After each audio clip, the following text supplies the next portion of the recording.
Hey there, welcome to Data and AI Insights. I'm Lydia, your guide through the fascinating world of data and AI. Today, we're diving into big data architectures for storing and processing big data, Lambda versus Kappa. Introduced in 2011 during the peak of big data's prominence, the Lambda architecture remains a significant presence in the field. Despite being the older of the two architectures, it offers a more comprehensive approach by incorporating three layers: the batch layer, the speed layer, also known as the stream layer, and the serving layer. The speed layer operates with low latency, producing almost real-time results. It calculates real-time views that complement the batch views.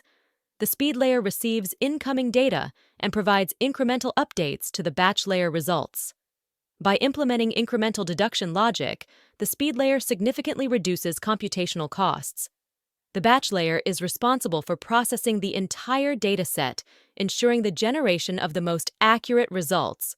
However, this comes at the cost of higher latency due to the batch loading of data.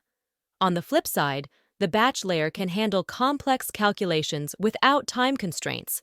It stores incoming raw data and filters it for subsequent applications. The serving layer serves as a conduit for various data queries, originating from both the batch and speed layers. It receives batch views from the batch layer and near real-time views from the speed layer, utilizing this data to facilitate standard reporting and ad hoc analytics. The Lambda architecture effectively balances speed, reliability, and scalability. However, it is worth mentioning that while the batch layer and real-time stream handle different scenarios, their underlying processing logic often shares similarities. As a result, the development and maintenance efforts for both layers should not be underestimated. J. Krebs introduced the Kappa architecture in 2014 as an alternative to the Lambda architecture. It addresses the redundancy present in the Lambda architecture by completely removing the batch component.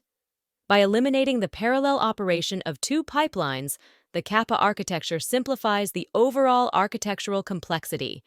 In the Kappa architecture, only the speed layer, represented by an event-based streaming pipeline, remains. The fundamental concept is to handle real-time data processing and continuous data reprocessing using a single stream processing engine. This approach allows for the avoidance of a multi-layer Lambda architecture while ensuring the quality of data processing is maintained. By treating every data point as a streaming event, the Kappa architecture enables the ability to near real-time analytics and observe the state of all data in the organization at any given point. Queries can be performed at a single location, eliminating the need to compare batch and velocity views. The Kappa architecture is particularly suitable when event streaming or real-time processing use cases are predominant. It offers the advantage of having a single ETL platform to develop and maintain. It is well suited for developing data systems that emphasize online learning and do not require a separate batch layer. The sequence of events and queries is not predefined but generated in later steps based on business logic, prioritizing speed. So let us compare both architectures. When to choose which? Here is on the left side what speaks for using the Lambda architecture.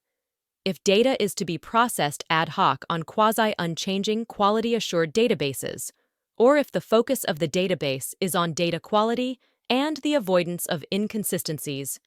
When fast responses are required, but the system must be able to handle different update cycles.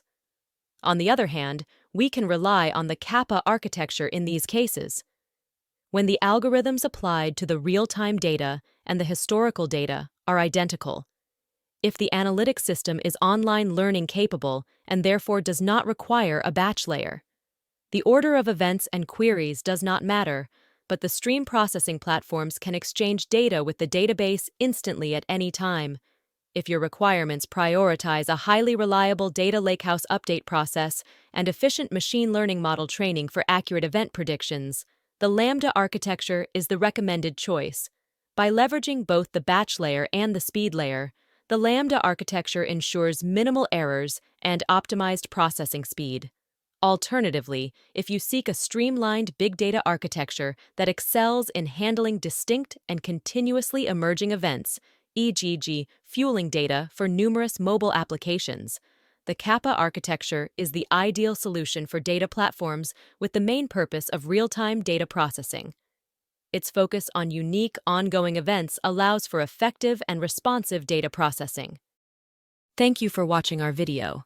We hope it has enhanced your understanding of Lambda and Kappa data architectures. Our channel is dedicated to bringing you the latest and most insightful content in the realms of AI and data. Interested in staying updated with our latest discoveries in data and AI? Make sure to subscribe and hit the bell icon so you won't miss out on any of our exciting content. Stay informed and ahead with AI and data insights.